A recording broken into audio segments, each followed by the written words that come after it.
Hey guys, so today we're going to be installing these Vector 67 single ball bases for the 4xe.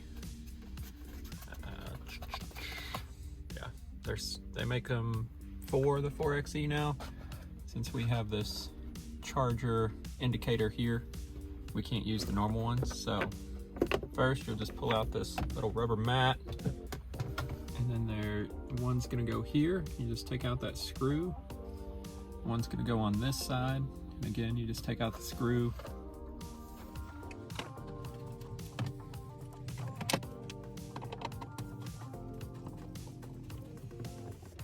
It's just a Phillips, no torque surprisingly. Then on the back side of these, there's some 3M tape, and then the screw hole here. So like this one's the passenger side, I believe. Yes. We'll just peel off this plastic here. Maybe. There we go. All right, set it in position.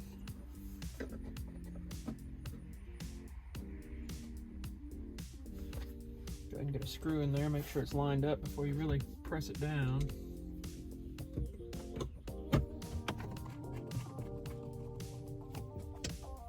Then just do the same on the other side. Yeah, this one's a little easier to see here.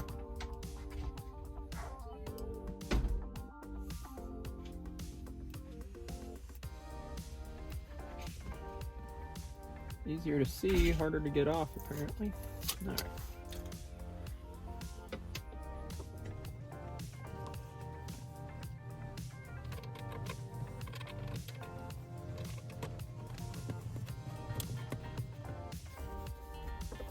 Okay, and this is what you end up with.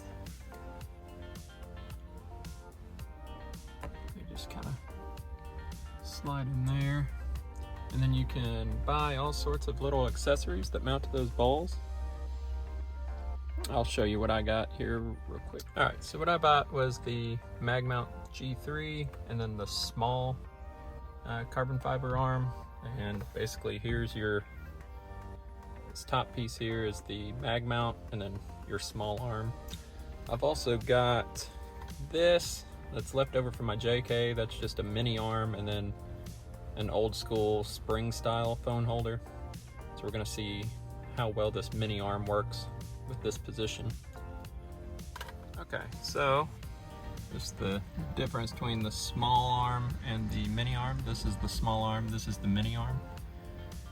I'm eventually gonna go mag mounts on both, but for the time being, I only have so many magnets. So I'm just gonna use magnet over here and then just the spring mount over here. The mag mounts come with these plates that go on the back of your devices. They do make some that are smaller that kind of fit the outside perimeter of the mag mount to go around cell phones that have, wireless charging and such. But for this one, we're just using the whole plate on an iPad mini, and it basically just sticks up there. I'm probably gonna move this around and put the iPad over there and the cell phone over here. I would show you the cell phone mount, but I'm recording on a cell phone, so that won't really work. But like I said, there's the install. It's a good sturdy mount. I had similar in my JKU, and once you tighten all these little knobs down, it's not going anywhere. So just pick where you want them and then tighten them down. Anyways, hope you enjoyed the install. Quick, easy video. See you guys next time.